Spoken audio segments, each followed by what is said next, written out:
Assalamualaikum warahmatullahi wabarakatuh. Ya, hari ini Ibu akan menyampaikan materi tentang PKL, kemudian nanti disusul dengan materi uji sertifikasi. Ini dikhususkan untuk kelas 12. Baik, Ibu mulai lagi dari awal dulu yang materi tentang PKL. Materi ini Ibu tujukan mungkin untuk kelas 10 sebagai pengenalan atau informasi awal dulu. Kemudian untuk kelas 11 ini adalah objek dari PKL nanti. Ya, kita mulai. Diawali dengan pengertian dulu. Jadi sebelum kalian melaksanakan PKL, kalian harus tahu dulu apa sih itu PKL?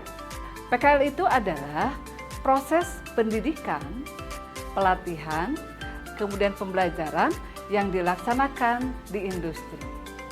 Kenapa harus di industri? Nah, ini yang menarik. Jadi SMK itu berbeda sekali karakternya dengan SMA. Jadi kalau SMA ya mungkin belajarnya hanya di sekolah saja, tetapi kalau khusus untuk SMK ini ada perlakuan khusus, yaitu ada kegiatan PKL. Jadi lewat kegiatan PKL inilah ini yang membedakan antara SMA dengan SMK. Berikutnya adalah apa sih manfaat dari PKL?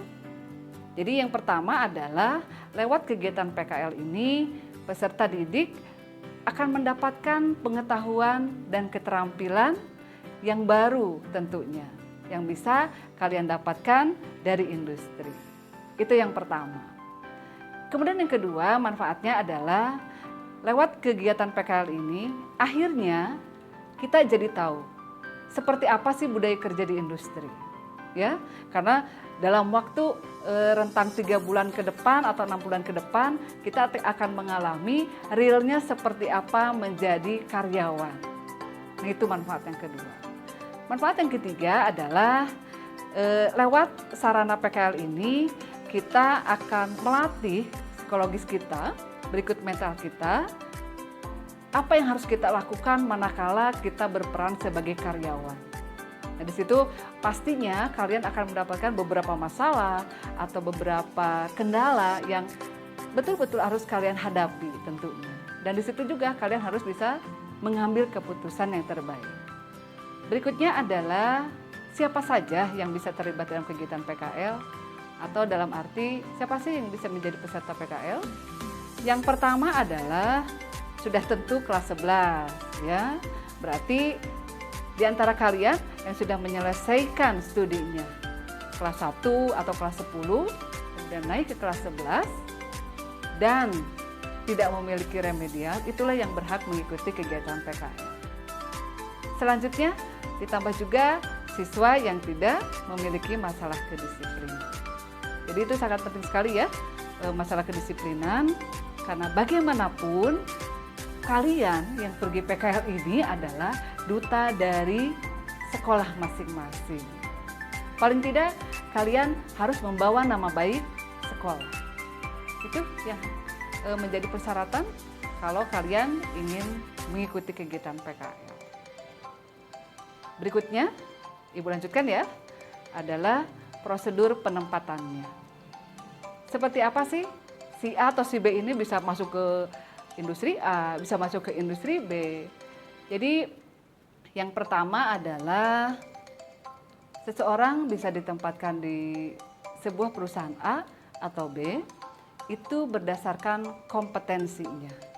Dalam arti kalau kalian misalkan di jurusan mesin, kemungkinan besarnya kalian akan ditempatkan PKL yang kompetensinya sesuai dengan jurusan mesin, termasuk jurusan-jurusan yang lain.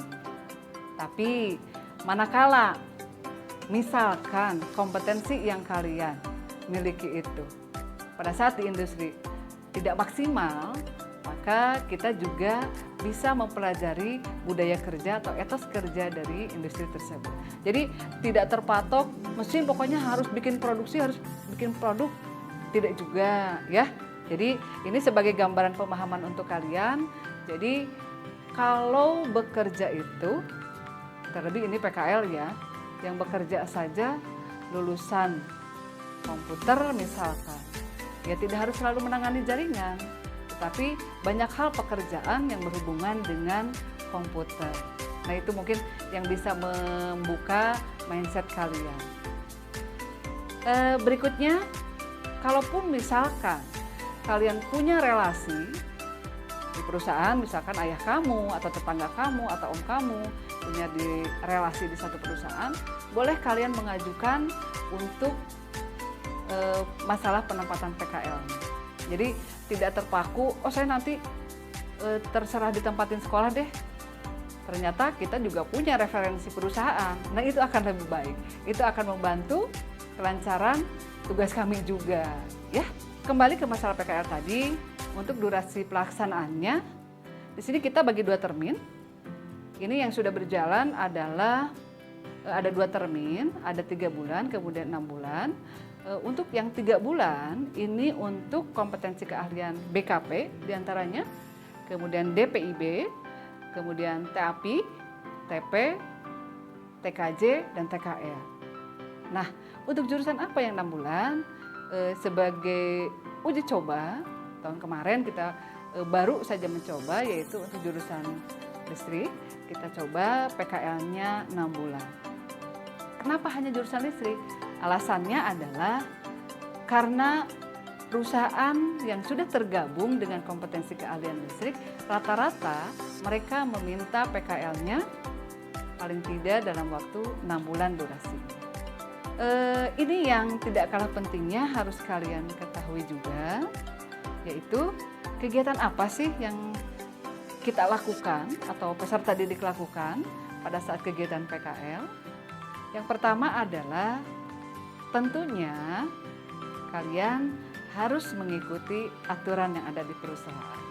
Ya, sekalipun kalian masih berseragam putih abu, tetapi karena kalian hadir di tengah-tengah industri, maka aturan industri lah yang berlaku.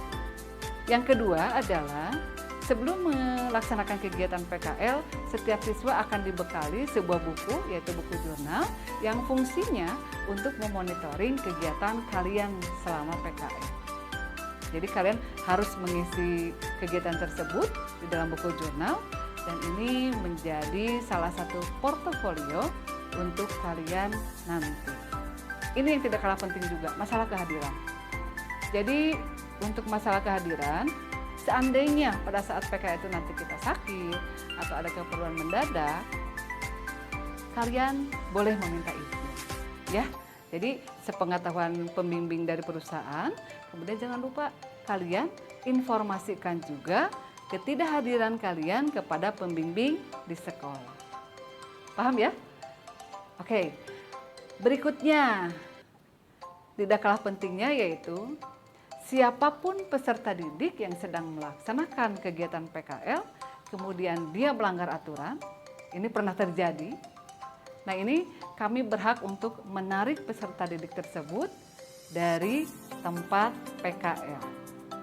Begitu. Jadi sekalipun baru 1 hari, baru 1 minggu misalkan, kalau kalian melakukan satu kegiatan yang merugikan perusahaan, atau mencoreng nama baik sekolah, kami akan ambil tindakan menarik kalian dari tempat PKL. Ya, itu yang perlu diingat. Nah, mungkin yang Ibu sampaikan yang terakhir untuk kegiatan PKL ini adalah industri mana saja sih yang sudah tergabung dengan SMK 2 dalam kegiatan PKL. Ini tidak kurang dari 100 industri. Ini Ibu hanya sebutkan beberapa saja yang mungkin familiar dengan telinga kalian, ya. Ada PT PLN untuk jurusan listrik, kemudian jurusan TAFI itu ada PT TOA, pasti sudah tahu semua ya. Kemudian ada Inwell Corsa, jadi ada Toyota, ada Nutrifood.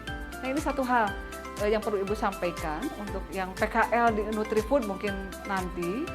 Jadi satu saja pesannya dari perusahaan itu, jaga kebersihan, mandi 2 kali sehari. Sepele ya.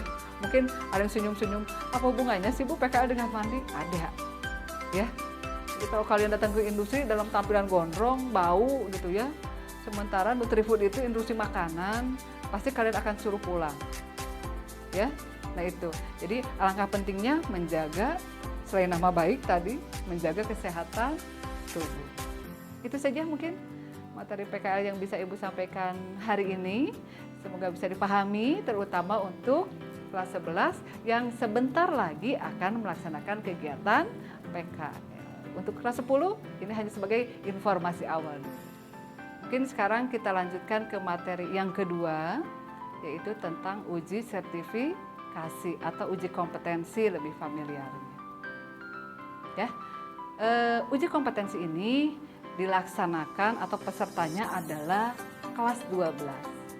Nah, skema ujian yang dilaksanakan di SMK 2 sampai hari ini adalah dengan menggunakan atau lewat LSP. Jadi LSP itu adalah lembaga sertifikasi profesi bentukan dari BNSP. Ya, jadi LSP P1 ini adalah kepanjangan tangan dari BNSP yang lokasinya ada di SMK. Jadi manakala kalian nanti di kelas 12, itu kan ada proses ujian ya. Selain ada UN, UAS, dan yang lainnya, kalian juga harus mengikuti yang namanya uji kompetensi.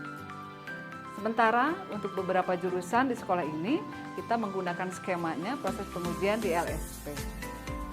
Jadi standar yang digunakannya adalah patokannya analisis jabatan. Kemudian panduannya adalah KKNI.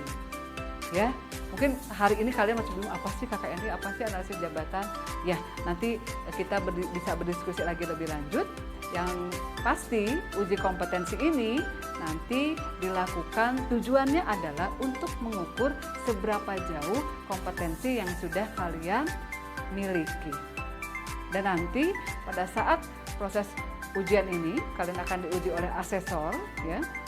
Nah, setelah proses pengujian ini kalian akan mendapatkan sertifikat dari BNSP jika kalian berhasil atau dinyatakan kompeten.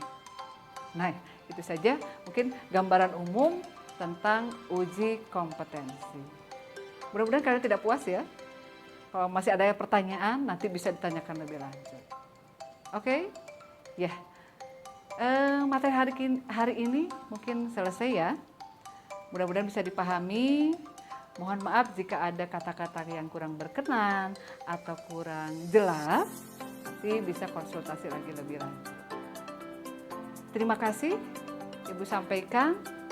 Assalamualaikum warahmatullahi wabarakatuh. SMK bisa. SMK juara. Jabar juara lahir batin.